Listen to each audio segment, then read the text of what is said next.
నా పేరు బుక్యా వాణి సార్. నాకు పాయపురి విలేజ్ లో నాకు మ్యారేజ్ చేశారు సార్. హిందూ మ్యారేజ్ గా చేశారు సార్. కొంతకాలానికి నన్ను మానసికంగా ఏదించారు సార్. నువ్వు నాకు నచ్చలేదు, నువ్వు నాకు అవసరం లేదని నన్ను మానసికంగా మా అత్తయ్య, మా ఆయన, నా మరిది, నా అడుపడుచు భర్త వాళ్ళందరూ నన్ను ఏదించారు సార్. నువ్వు నాకు అవసరం లేదు. మా చెల్లి వాణి ఇక్కడ పాయపురి మల్చూరు తండాలో బుక్యా నాగేశ్వరరావు మా బావ, అతనికి 2017లో మ్యారేజ్ చేయించాం సార్. మా బాబు ప్రెగ్నెన్సీ అందింది. ప్రెగ్నెన్సీ అందంగానే ఈ ప్రెగ్నెంట్ పడిపోవాలని నానా రకాలుగా ప్రయత్నించారు సార్. అయితే అవన్నీ మా సిస్టర్ తెలివిబారి మా ఇంటికి వచ్చింది. 5వ నెలలోనే వచ్చేసింది సార్. కొట్టి పంపించారు. తర్వాత 7వ నెల వచ్చేసరికి ఒక ఆయిల్ డబ్బా లాంటిది 2 తీసుకొచ్చారు సార్. ఈ ఆయిల్ డబ్బా తాగితే బాబు మంచిగా ఉంటారని చెప్పారు.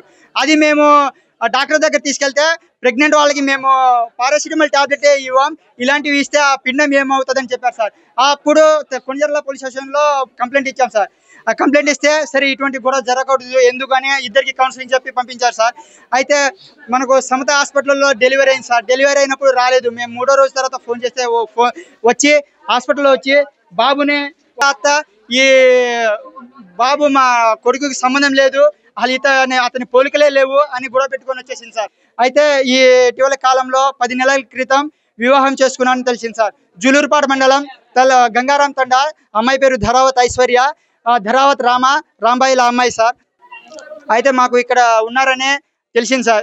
ఉన్నారని తెలిసి రెడ్ హ్యాండెడ్గా పట్టుకుందామని వచ్చాం సార్. వాళ్ళిద్దరు లోపలే ఉన్నారు.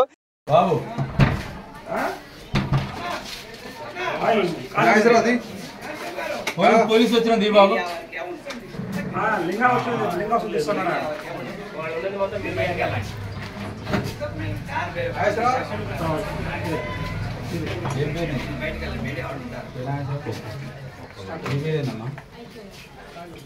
ఎలా ఉన్నారు? ఎవరు నిద్ర ఉన్నారా? పెళ్లి చేసుకున్నా అమ్మాయిని? పెళ్లి చేసుకున్నా?